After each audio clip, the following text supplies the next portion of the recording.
How to slow a video on CapCut app. Hello guys, so all what you have to do is simple. Go to CapCut.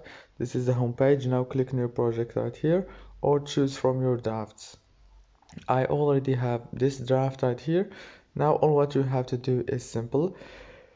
Just click on your video like this, click on it. Now go down here and swipe right until you find, for example, I'm gonna choose this video. Now after you click on your video, go down here and click on speed and choose normal.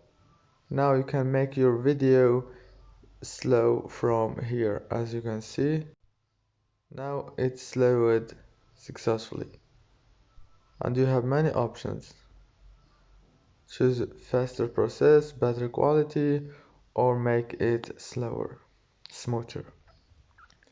If this video was helpful, please don't forget to like and subscribe, and thank you so much for watching.